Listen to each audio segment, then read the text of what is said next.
तो क्या हाल है आप लोग, जितने बच्चे मेरी वीडियो देख रहे हैं ना एंड वो आगे चल के नेता बनना चाहते हैं तो मेरे स्कूल में एडमिशन ले लो। यहाँ इस चीज की कोई स्पेशल ट्रेनिंग तो नहीं होती, बट यहाँ करिकुलर एक्टिविटीज होती है। अब तुम कहोगे शिवांश भाई या तो ये तो हर स्कूल में होता है। हाँ जरूर होता है, लेकिन मेरे यहाँ करिकुलर एक्टिविटीज में बच्चा कुछ सीखे ना सीखे लेकिन पॉलिटिक्स जरूर सीख जाता है। बाकी चाय बनानी नहीं आती हो तो मैगी बना लो। जब चाय वाला पीएम बन सकता है तो एक मैगी बनाने वाला खटाखट शैडो पीएम तो बन ही जाएगा।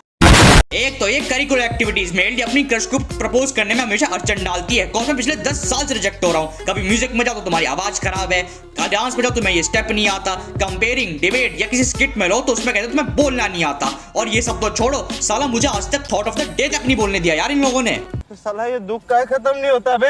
अब बचा क्या स्पोर्ट्स डे। स्पोर्ट्स में भी इनका अलग ही कंसेप्शन है। मतलब ट्रायल के समय 7-8 बच्चे दौड़ाते हैं जिसमें से 4 बच्चे सिलेक्ट करते हैं। उसमें जो 3 बच्चे होते हैं ना वो पिछले साल के मेडलिस्ट होते हैं, है ना। तो यानी वो 3 बच्चे तो मतलब सिलेक्टेड ही। उसमें जो चौथा बच्चा होता है उसकी स्पोर्ट्स की ट्रेनिंग कराते और फिर जब मन करता तो उसको भी निकाल देते। मतलब यार अगर आपको अपने पुराने मेडलिस्ट को ही दोबारा मेडल देना तो फिर उसको डायरेक्ट मेडल ले दिया करो ना। ये बार इतना भाई स्पोर्ट्स डे अरेंजमेंट कराने में इतना पैसे क्यों खर्च करते। ज्यादा पैसा आ रहा है तो मैं कहीं ट्रिप पे ले जाओ। लेकिन जब भी हम इनसे ट्रिप की बात करते तो फिर ऐसे रिएक्ट करते इन्हें वेस्ट बंगाल ले जाने कह रहे हैं। जैसा कि तुम लोग जानते हो टीचर्स डे हर साल आता है। जो मासूम छोटे छोटे से बच्चे होते हैं भाई वो अपने घर से 50-50 रुपये मतलब अपनी पॉकेट मनी से भाई इनको वो जो टीचर्स को भैया वो 50 रुपये वाला ट्राइमेक्स पेन होता है ना वो गिफ्ट करते हैं। और लेकिन बच्चों को नहीं बताना भाई ये जो पेन टीचर्स को दे रही है उसी पेन से फेल होते हैं। फिर उसके बाद ये सुंदर सुंदर कार्ड इसमें लिखते हैं कि you are the best teacher in the world, no one is better than you. और वहाँ इनके रिपोर्ट कार्ड में टीचर लिखती है कैन डू बेटर। अब जैसे ही टीचर्स डे का फंक्शन अनाउंस होता है ना ऐसा लगता है पूरे स्कूल में त्योहार आ गया है। सारे जो बच्चे जो नाच गाने वाले होते हैं सब इधर उधर घूमते रहते हैं। अब हमारा स्कूल भी इस मामले को यूनिक नहीं है क्योंकि ये भी सिर्फ नाच गाना ही करवाता है और इसलिए मुझे इतना फर्क पड़ता नहीं। लेकिन मेन कहानी यहीं से शुरू होती है। अब मेरे पास कोई इंट्रो तो है नहीं तो एक काम करता हूँ किसी रोस्टर का इंट्रो लगा देता हूँ।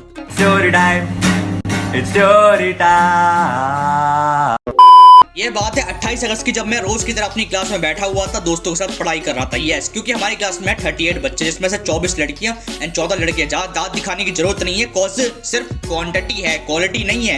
एंड मैं लुक्स की बात नहीं कर रहा, दिमाग की बात कर रहा हूँ।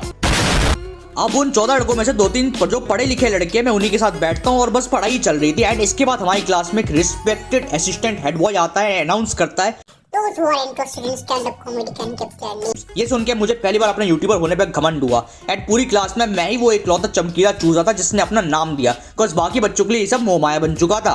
अगले दिन मैं यूं ही रैंडमली अपना ऑडिशन देने जाता हूँ। मैंने कुछ भी नहीं लिख रखा था, बस मैं ऐसे ही चला गया क्योंकि ऑडिशन में भैया कौन ले रहा था, रिस्पेक्टेड प्रोफेशनल बॉडी। उन्होंने सिर्फ भी 2 लाइन सुनी एंड मुझे शॉर्टलिस्ट कर लिया बिकॉज बच्चा ही टोटल 3 आया था ऑडिशन के लिए।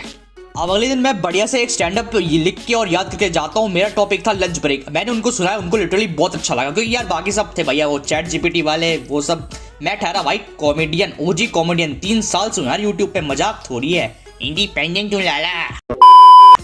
अब जब उन्होंने मेरा लिखा हुआ सुना तो उन्होंने 2 चीज़ें मुझे इसमें से बताई कि भाई तू इस पर थोड़ा सा मतलब ज़्यादा डिटेल में लिख, बाकी सब काट दे। I was like okay. मैं अगले दिन फिर से लिख के ले आया। फिर वो कहता है भाई अच्छा लिखा है, एक और बार लिख के ला। फिर मैं अगले दिन एक और बार अच्छे से लिख के ले आया। फिर मुझे कहते हैं और अच्छे से ले आए, कल इंग्लिश टीचर को सुनाना है। आई वाज लाइक ओके। फिर मैं रात को 12 बजे से लेके 1 बजे तक अपने कलम घिसता रहा और फिर मैं एक और अच्छा सा लिख के लाया। और फिर मैंने जब इंग्लिश टीचर को अगले दिन सुनाया उसने से मेरी 3 लाइन सुन के मुझे सेलेक्ट कर लिया और कहा कि कल एक और लिख के लाना बेटा, और मुझे कुछ लगा तो मैं चेंज कर दूंगा। आई वाज लाइक ठीक है यार, साला एक चीज को 4 बार लिख चुका था, समझ नहीं आता लंच ब्रेक मतलब स्टैंड अप लिख रहा हूँ या फिर एल्बम। लेकिन सही है यार, एल्बम का एक किसी गाने का अलग फैन बेस होता है, बट एक गाना ऐसा है जिसका फैन बेस नहीं बल्कि बेसमेंट है। जोर से बोलो। वेल बात है 3 सितंबर की जब हमारे इंग्लिश टीचर ने मुझे 7th पीरियड में कोऑर्डिनेटर ऑफिस बुलाया था। ये सुन के मेरी थोड़ी सी फट गई बिकॉज हमारा कोऑर्डिनेटर मैम है ना वो बहुत ही ज्यादा स्वीट एंड काइंड है, बिल्कुल ममता बनर्जी जैसी। वेल मैं बिना डरे 7th पीरियड में वहाँ पहुंच जाता हूँ एंड मैं वहाँ देखता हूँ मेरी तरफ 3-4 बच्चे और खड़े, जिसमें से पता चलता है कि 2 बच्चे तो वही अपने स्टैंड अप वाले मतलब ऑडिशन देने आए थे और एक रैप वाला था। ऐसे तो मुझे पता चल रहा है हमारे स्कूल में कितना टैलेंट है, मतलब टैलेंट की कोई कमी नहीं है भाई। लेकिन हम जैसे एक कुत्ते को घी हजम नहीं होता ना वैसे हमारे स्कूल को एक नॉर्मल बच्चे के टैलेंट से डायबिटीज हो जाता है।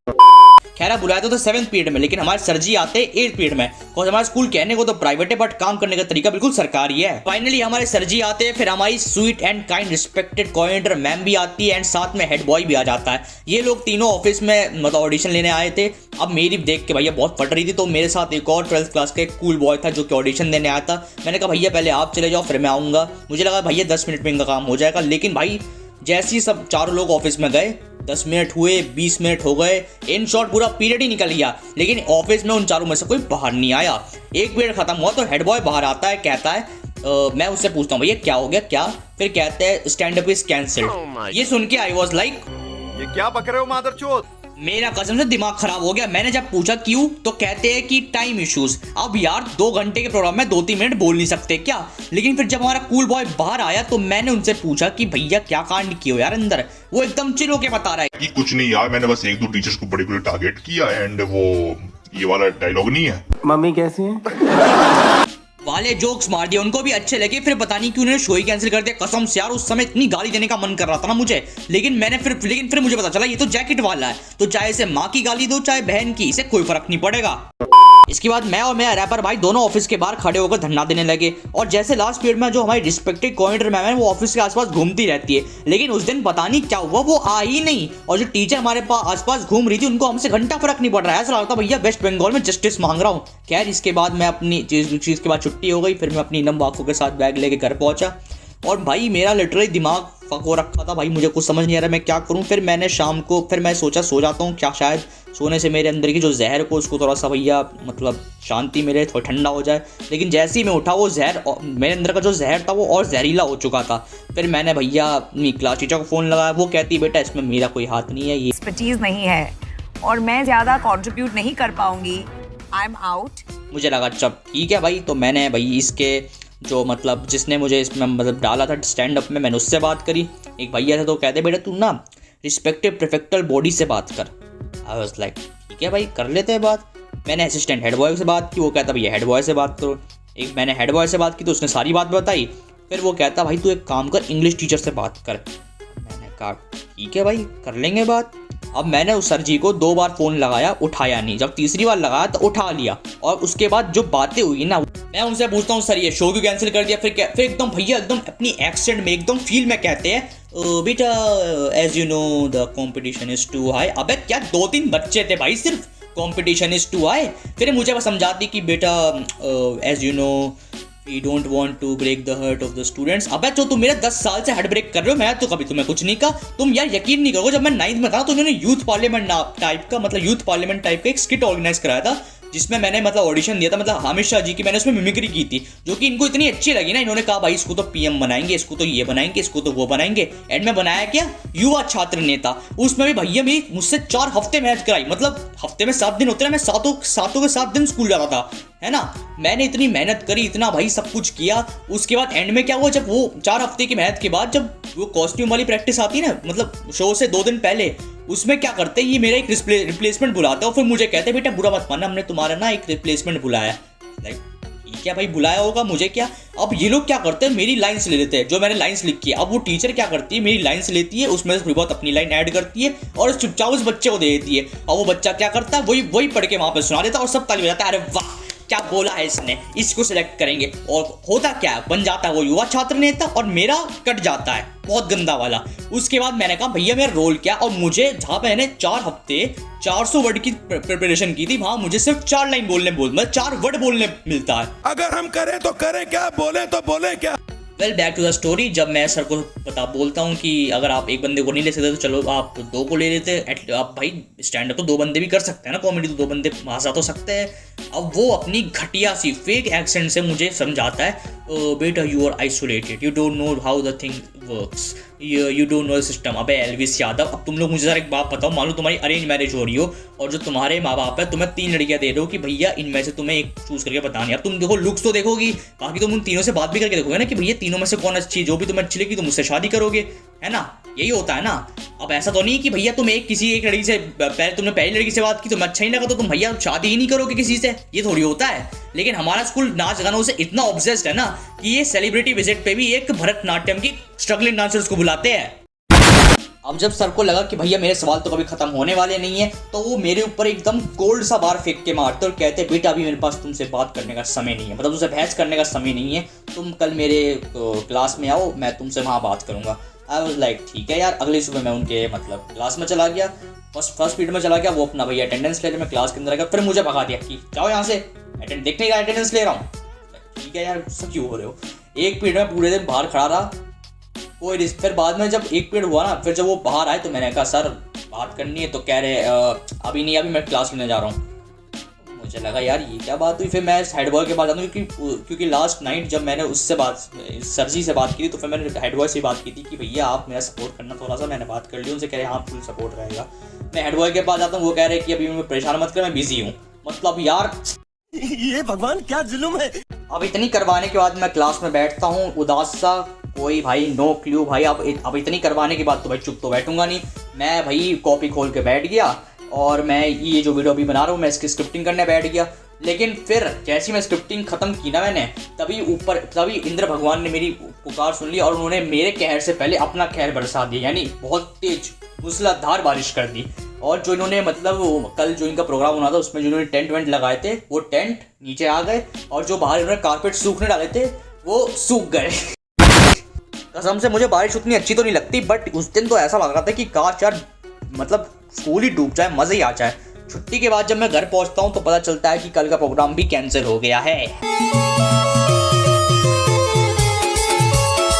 अब इसके बाद ये पता चलता है कि जो प्रोग्राम है वो सैटरडे यानी 7 सितंबर को शिफ्ट कर देते हैं। एंड फिर मेरा एक दोस्त मुझे खौफ देता है कि भाई कल टीचर्स डे, अगर तू अपनी रिस्पेक्टेड कोऑर्डिनेटर मैम जो कि बहुत ज़्यादा स्वीट और काइंड है उनको इंग्लिश में बढ़िया सी रिक्वेस्ट एप्लीकेशन लिख के भेज देगा, क्या पता तुझे परफॉर्म करने का मौका मिल जाए।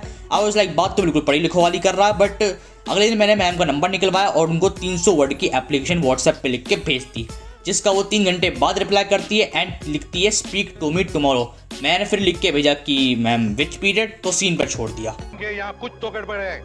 फिर मैं अगले दिन 0 पीरियड में अपनी sweet and kind respected coordinator ma'am के पास जाता हूँ, लेकिन वो ऑफिस में थी नहीं। फिर मुझे रिस्पेक्टेड प्रोफेसर बॉडी बताता है कि वो एक क्लास में पढ़ा रही है। वो लाइक ठीक है, मैं उस क्लास में जाता हूँ, बाहर खड़ा रहता हूँ 20 मिनट तक और मुझे देख के भी इग्नोर कर रही थी। उसके बाद मेरे पीछे उस दौरान एक लड़की भी आ जाती है। फिर जब वो बाहर आती 20 मिनट बाद तो वो मेरी सुनने के बजाय, जो कि मैं पहले आया हुआ था, वो उस लड़की की पहली सुनती है, as you know girls first. उसके बाद फिर वो मुझे फिर बाद में कहता हूँ मैम ये बात है, कहती क्या हुआ। मैंने कहा मैम वो इतना बड़ा मतलब वो मैंने एप्लीकेशन आपको लिख के भेजी थी। कह रहे वो इतना बड़ा नॉनसेंस तुमने लिख के भेजा था। यार देखो मैं बस रोया ही नहीं, बेइज्जती तो बहुत महसूस हुई।